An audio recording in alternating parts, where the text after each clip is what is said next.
Hi friends, मैं परविंदर खारी।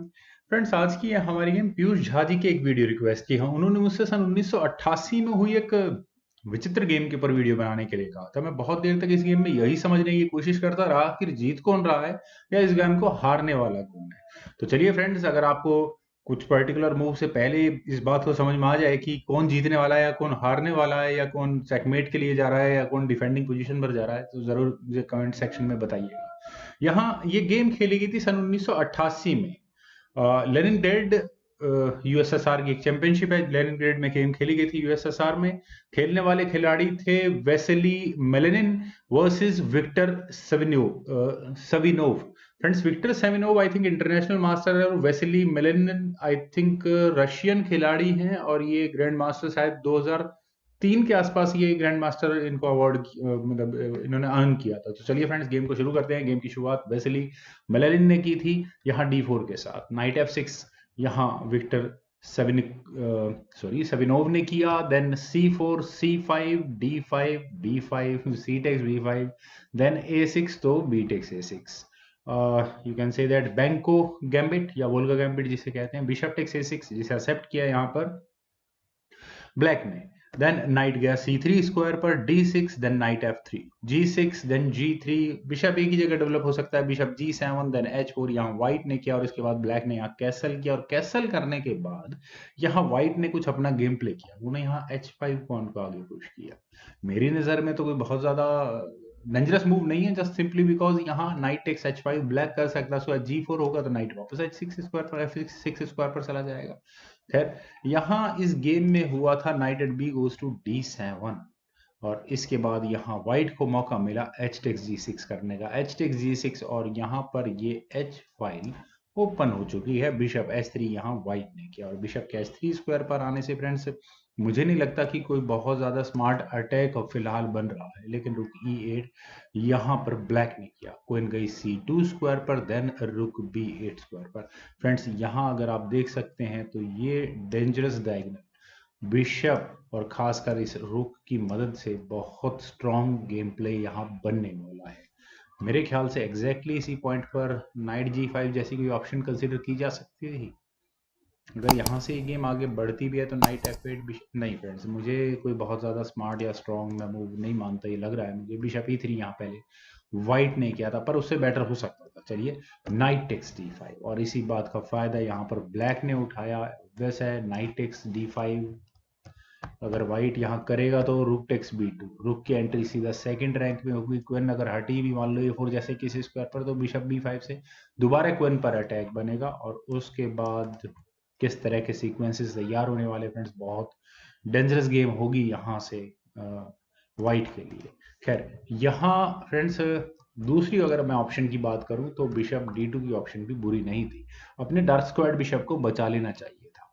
लेकिन यहाँ इस पॉइंट पर वेसिली को पता नहीं क्या हुआ, उन्होंने पता नहीं कौन सा चेकमेटिंग पैटर्न यहाँ ढूंढा।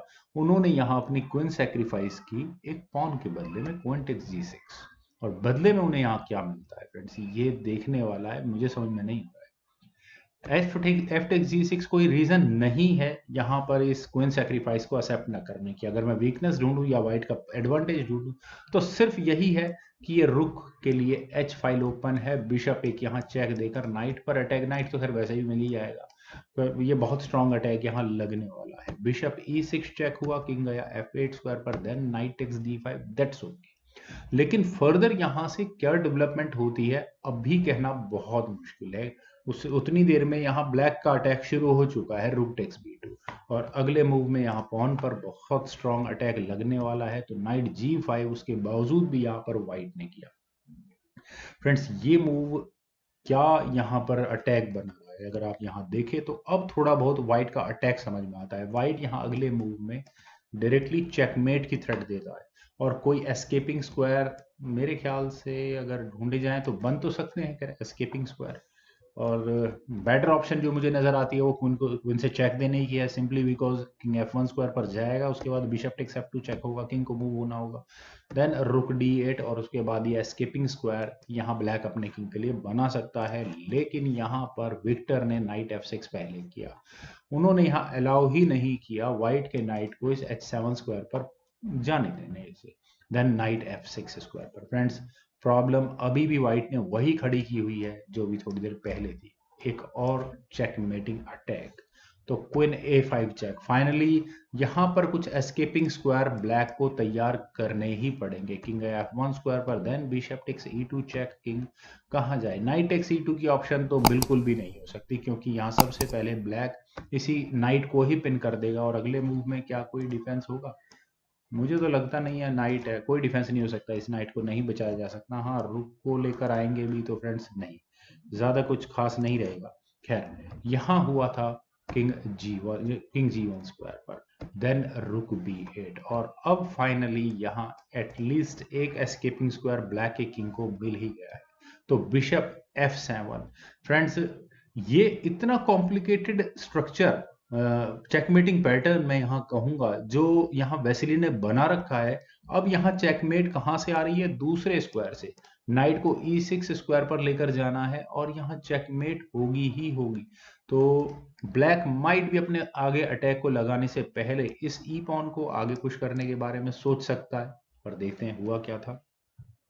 यहाँ हुआ था रुक B1 चेक, फोर्सिंग रुक action, you can say that. King गया H2 स्क्वायर पर।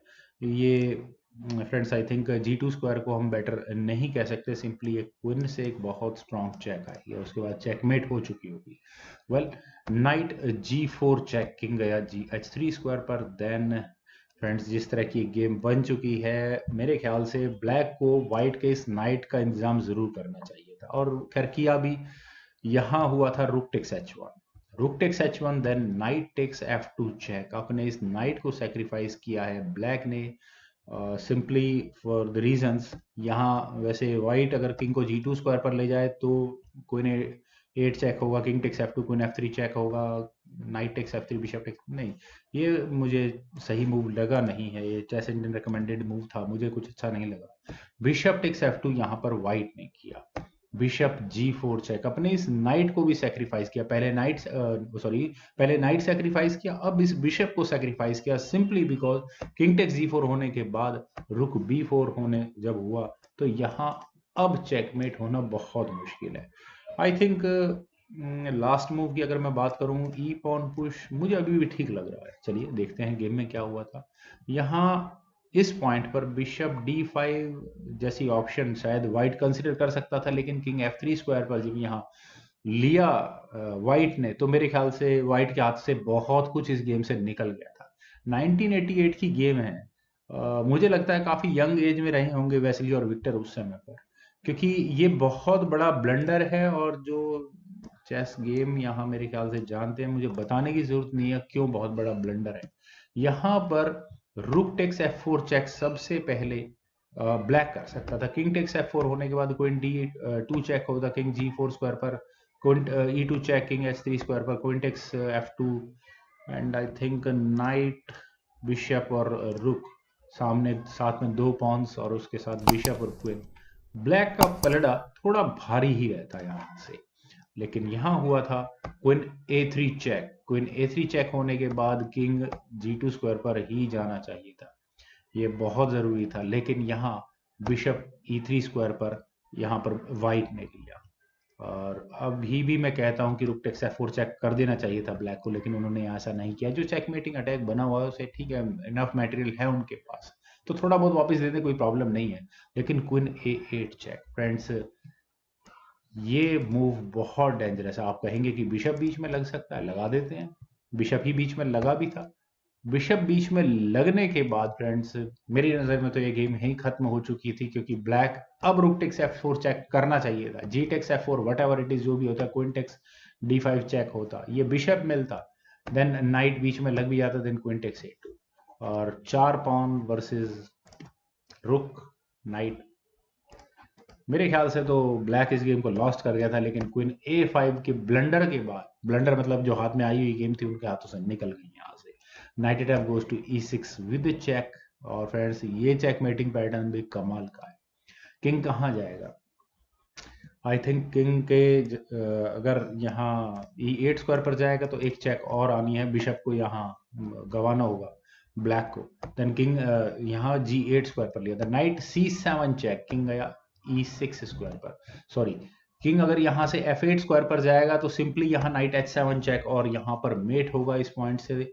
तो ब्लैक ने यहाँ अपने ई पॉन को आगे पुश किया, कोई फर्क नहीं पड़ता, उनका सोचना ठीक है कि वे एक या दो चेक्स जब आएंगे उसके बाद इस E7 स्क्वायर को अपने किंग के एस्केपिंग स्क्वायर या निकलने वाले स्क्वायर के रूप में रख सकते हैं। लेकिन bishop takes E6 with check, king F8 square पर knight H7 check, king E7 square पर लगा कि शायद सब कुछ ठीक हो चुका है। लेकिन यहाँ व्हाइट का ये डार्क स्क्वायर्ड बिशप बहुत इंपॉर्टेंट है, जिन्होंने एक सरप्राइज चेक दी, bishop G5 check. Victor Savinov शायद शॉक्ड रहे होंगे। Then bishop F6, bishop takes F6 check and mate. Friends, मैंने इतने चेक मेटिंग पैटर्न देखे हैं, नाइट बिशप का सपोर्ट कुछ इस तरह का चेक मेटिंग पैटर्न मैंने नहीं देखा है कि ये कहाँ से निकाल दिया। फ्रेंड्स, कमाल की गेम थी। मुझे उम्मीद है कि आपको ये वीडियो और मेरी प्रेजेंटेशन जरूर पसंद आई होगी। तो आप लोग इस वीडियो को लाइक करें, शेयर करें और मेरे इस यूट्यूब चैनल चैस गुरु को प्लीज सब्सक्राइब जरूर करें। आपके कमेंट्स का मुझे बेहद इंतजार रहेगा। Thank you for watching and bye for now.